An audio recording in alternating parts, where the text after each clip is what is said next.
Hi, my name is Ben, creative director at CopyChaser Games. Hey, my name is Sunny, narrative designer. Paul, writer. Kate, the art director. And what you're about to see is a snippet of the game. We're going to show you being on the ship in the game and also going to cover a story as the little robo-journalist that you are.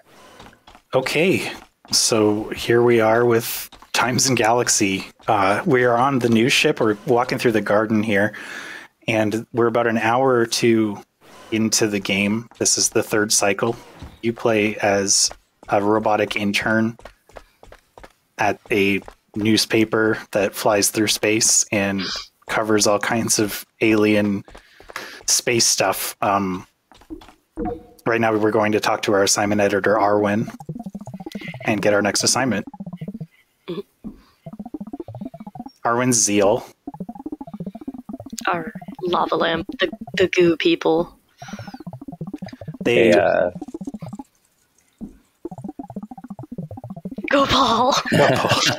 I was going to say, we've been doing a closed beta, and someone called them brain in a jar people, and I hadn't thought of that, but it was like, yeah, you know what? In some ways, you nailed it. We're on the scanner right now. It's a news ship, and it has everything you'd need to live, not necessarily comfortably. Well, including a dog. Yes, including a dog. But there's bunks, there's a cafeteria, there's a garden that we just saw with nothing in it because you have to go collect seeds to plant in the garden. Journalism was my career of choice coming out of high school. I went to school for it. I worked at a few newspapers in Canada, broadsheets. Most of the time, my experience in journalism was covering crime and breaking news, doing some pretty dark stories, but I definitely had those internships where this game is more drawing from. As you report and go through more cycles, you're given more responsibility as you get deeper into your internship. So you get to know the characters on the scanner better. You may make enemies, you may make friends, you may, have a bit of an office romance or three. So we've taken our assignment. We're going to cover the toy launch, the launch of a hot new toy for all the species in the galaxy. So we're going to an interstellar mall, working our way back through the ship to the shuttle bay, which is just past reception here. This is our reception bot who's chatting our way through.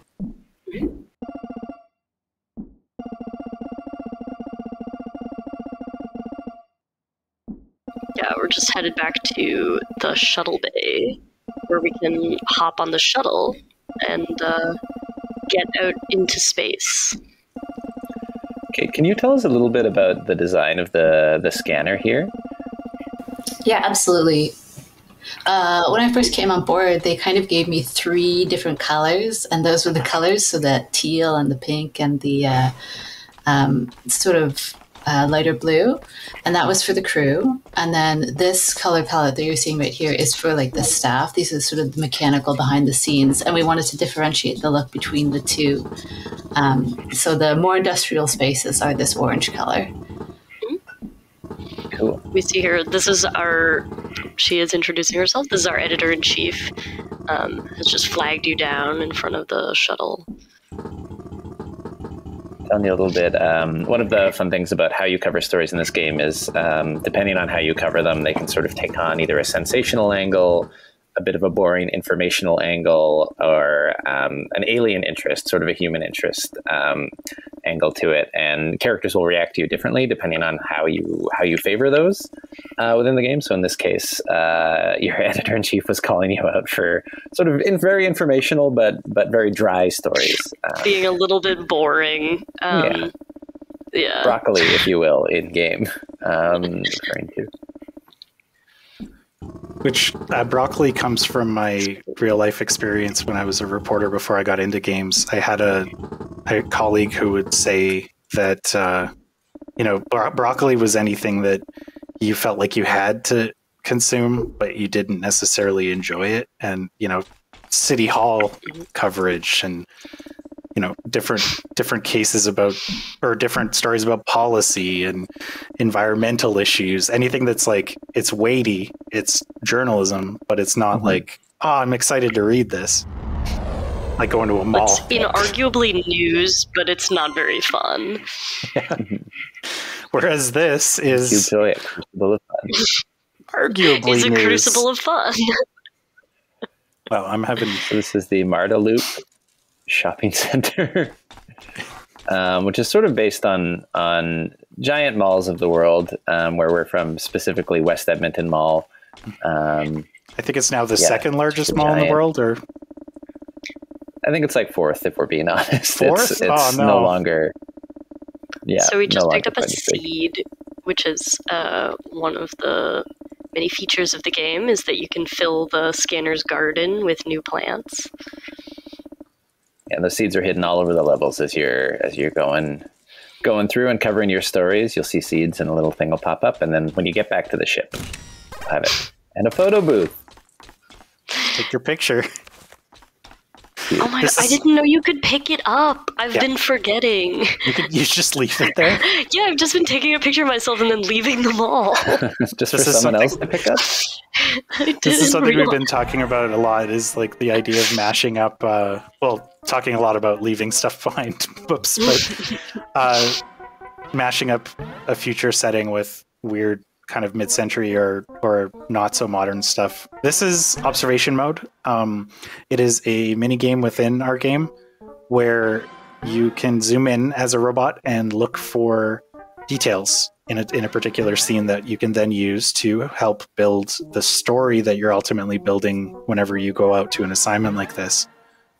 In our game, we treat story elements like in our game, we treat story elements like collectibles.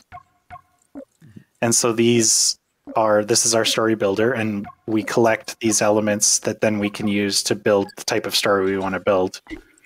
We get these elements by looking at things as well as talking to people, and depending on the questions you ask and the way you comport yourself and how thorough you are, you get different pieces of information that allow you to tell different types of stories. You can tell that broccoli story if you want to, even about a toy launch of a weird unknowable cube. But this is Sunny. This is your story. I was very keen to get this type of story into the game, though, because it is a great example of one of the worst things you do as a journalist intern, which is called streeters, where you're forced to go up and talk to strangers about something, and you don't know who they are, you don't know what they'll have to say. They're just sort of people on the street. In this case, these are augurs on the street. Yeah, these very excitable individuals. I think that some of the people in this line have much more relevant things to say than others, which I think hopefully reflects like that journalistic experience of going and talking to people and being like, I hope I get something that can be a story. And it's like, maybe you will, maybe you won't. Absolutely. Yeah, but as you get those things that do become part of your story, you're seeing in the upper right corner the pop-up of a little detail, which is sort of the shorthand name for that detail you just got from that conversation. And then later on, you can find that in the build a story if you were like, that's the quote I want to use, or that's the detail. Also, I think the character design of Skelvar in a game filled with adorable characters is maybe one of the most adorable. I really, really love this character. I think Bridget did just such an incredible job. Bridget's our character artist, and they've never worked on a game before this one. They're so talented and really good at character design. They were very excited when we were like, hey, can we designed these adult dragon people, can we do like a toddler dragon person? And Bridget was like over the moon. Everyone in this lineup is from Bridget. Everyone in this game basically is from Bridget, which is just a huge amount of work for one person. How many characters do you think we're at? Oh, more than 100, I think. Yeah, I should know that. It's probably last time I checked was a while back, and I think it was 120, but we kept going. So yeah, it's certainly something we could theoretically find out, and yet Here we are. We're afraid to know. Just like we're afraid to know how many words are in this game. Although I did look that up. It's like a rare exception. And when you try to get into video games, they always say to you as an artist, you wanted to get into environments because that's where all the jobs is. And there's only like 1 or 2 character artists per game. But because like there's so little work for character artists. But in this game, it's like all character work. It's like we need more character art. There's not enough. Like environments, like, okay, well, if you drew one plant, we could probably put it in lots of places. Totally. Yeah, I know, but as said, like Bridget did such an amazing job. I found when we were writing the game, whenever I'd see a character design, it was so easy to lock into like the voice of that character or what I just based on how they looked. I was like, I have a read on them. I think this makes sense for the design. It was such a joy to get to have that as a launch pad as a writer. This is another character, this one, Risk, who I want to wear their entire outfit. I think Bridget's abilities to do like clothing design is unbelievable. I mean, they make clothing in real life too, so. That's true. I have that T-shirt they made. This 2002-2003 aesthetic. Space a hot mall topic. rat. I think that I had multiple mall rats and maybe they got cut, but I could be misremembering that. Okay, what was it like to design a mall? To be given the goat words of like, this is a big old store, or a big old chain of stores, but in space. That's a good question because malls come up in video games pretty often, like more than you would think. Like in Costume Quest, there's a giant mall level. And the hardest part about doing environment art and making malls is coming up with signs for businesses that don't already exist, and for products as well, because inevitably you think you've created something so nonsensical that it can't possibly exist, but you do, of course it does. Of course it does these days. It's also in like the present, like in streaming, there's always like a service called like Bleembo or something. So you're like, no one could have named their store this. Like this can't be a business, but no. Bleembo is a name that could be in this game easily. Yeah. So we have robots. We have augurs, they're lizard people. They come from the planet Og. We have humans. They come from Humania. We also have Zeal, the Lord, the lava lamp people. Arwen's one of them. You meet a lot of them over the course of the game. They actually don't come from our original solar system setting. I say original, but it is an analog to our solar system. Like Humania is Earth, but there's giant birds, and it's the human planet, the planet where humans are. There are people who live underground. A lot of people who live underground, the dirt dwellers. But the Zeal actually came to this solar system on an advanced, like Starship space station type thing that then broke down, and so it's sort of our send up of a lot of science fiction where the aliens introduce this tech to the humans and then the humans advance. The humans don't really do a good job of advancing in our game.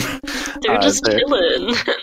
We wanted to make the humans more like another species of alien and less the default. The main character is a robot, partly for that reason. Yeah, I remember when I first joined, initially the main character was going to be a human, and then there was a conversation. About that, about just like, there's a meeting. It's kind of more fun. Yeah, you're going to be a robot now. You make it sound like we were ever serious when we were working on this game. You are going to be a robot.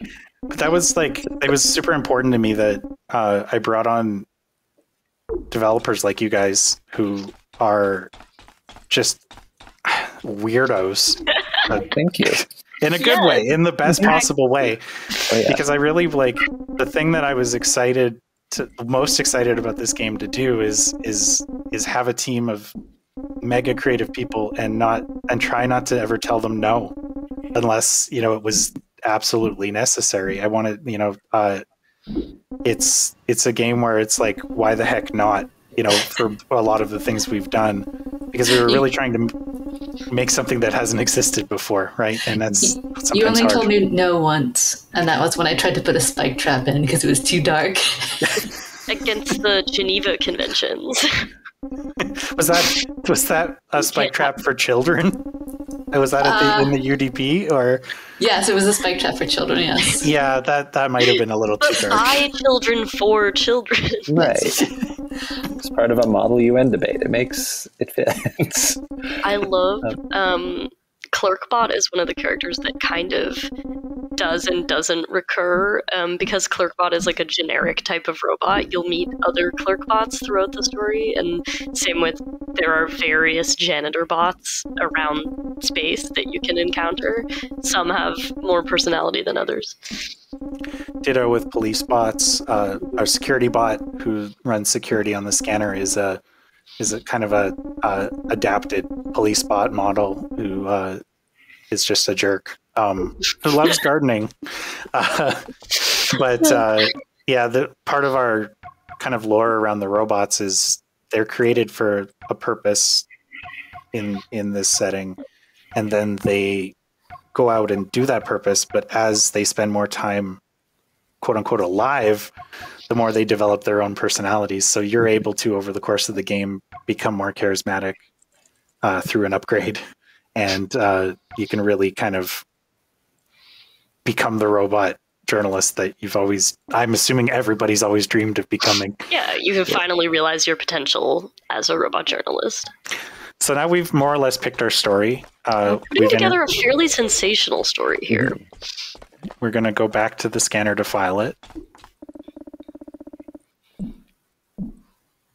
Yeah, those little icons on the right sort of show what type of detail, if it's sensational, informational, or alien interest. And the little fire, as this one currently all is, or almost all is, sensational. Very sensational. Dangerous Part 2 sounds like an R&B album.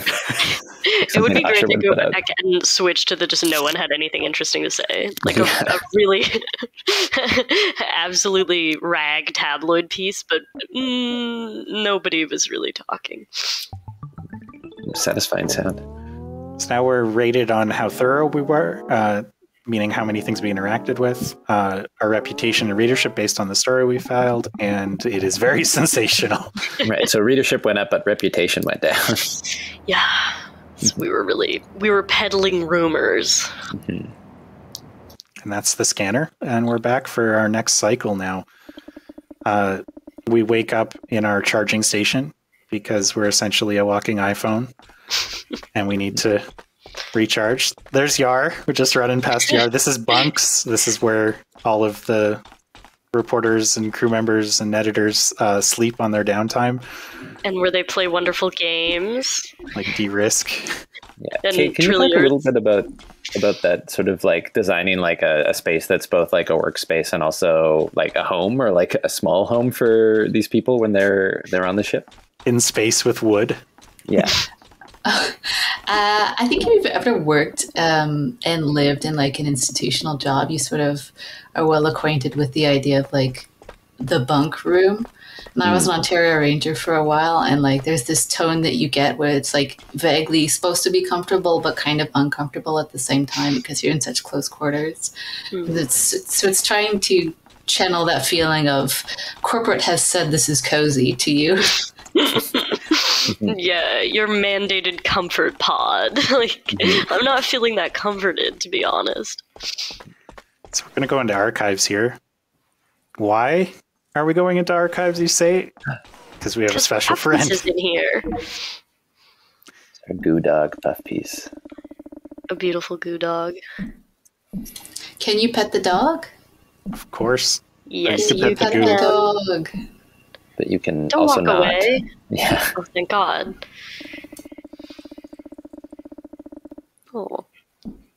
Even this, though, it's our own take on petting a dog. I would like to pet a dog that was made of slime. That's like, two nice things at the same time. Interacting with a slime and a friend. I had originally done a bed for Puff Piece as a traditional like fuzzy bed, and Ben came back to me and said, "We can't do this. It needs to be a bowl." It would be so bad. It would be so damp. I was thinking, My wet dog. I was thinking like how practical it would, or impractical it would be to to get that damp bed, right? So these are stories that your colleagues have written. In the case of the story you didn't write, the sex ed curriculum, your rival intern, Yar, wrote it, and you get to read how they did it. And they did not do a good job. You Your rival intern, Yar, who has a pretty bold journalistic style. Yeah, we have a few people on the scanner who are bad at journalism, and they're all bad in different ways. You know, there's Yar is the young character who really tries hard, but is so pretentious and is just pushing way too hard to write to say I'm a good writer.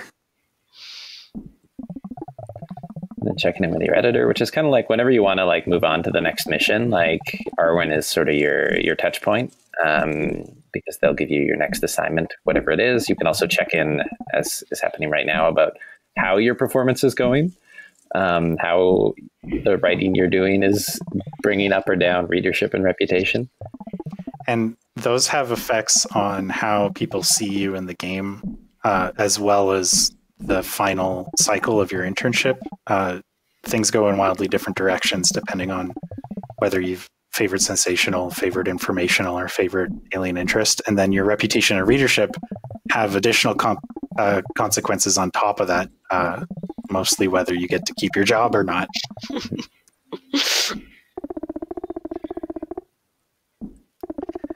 A lot of the stories that we tell in this game are kind of this thing, but in space. In this case, it's court, but in space. Space court.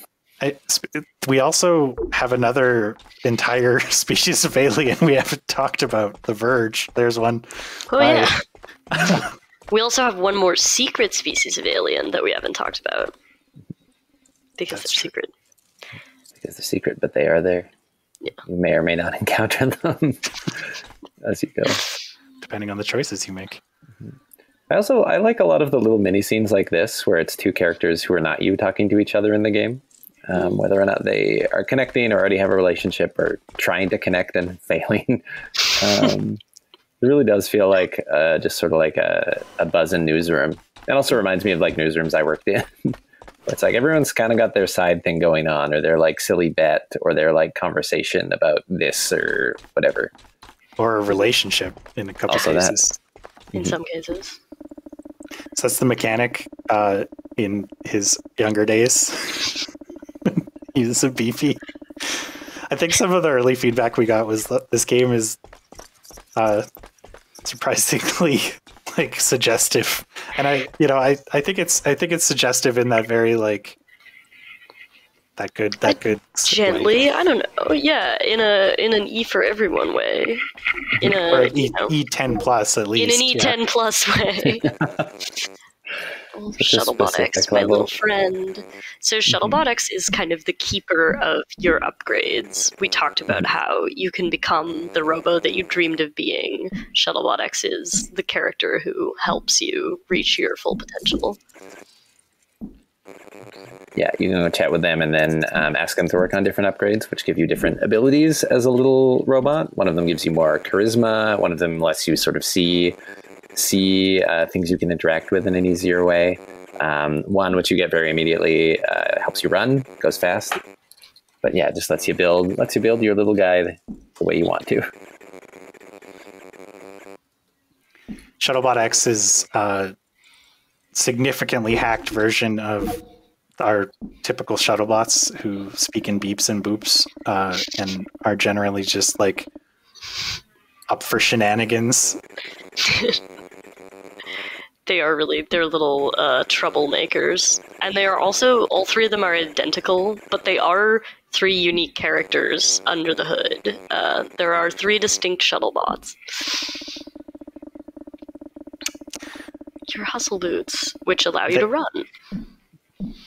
And you get to choose between two other upgrades. You'll be able to upgrade both over the course of the game, but you pick which one you want to do first. The charisma cap allows you to, I guess, this is exactly what Shuttlebot's explaining right now, but you get the charisma cap allows you to have new conversation options that are more charismatic, that might get, interesting reactions that will help you in your stories, and advanced optics, which Shuttlebot X is talking about right now, that allow you to do kind of this was for you, Paul, a scan of a sort of burst of energy that comes out that shows everything you can interact with in a space for a few seconds, because it allows you to sort of see what you're missing. I love it. I love games that let you scan the world. I put that in because of you. No, thank you. Our game's so colorful. Well, part of that's by design back there. That's the charger for Shuttlebot X, who's done some modding to it, and it's supposed to look like a bad Alienware computer, like a real gamer rig. It is, yeah, it's overclocked. Yeah. Absolutely. Barry. I love Barry. Barry. This is Barry, the robotic arm that you can become friends with. Our game has a lot of friends. I feel like that's one of the things that hopefully people are going to dig into the most, or is just, you can make not friends. That's a lot of friends. You can also make enemies, which is what's important about 10 plus.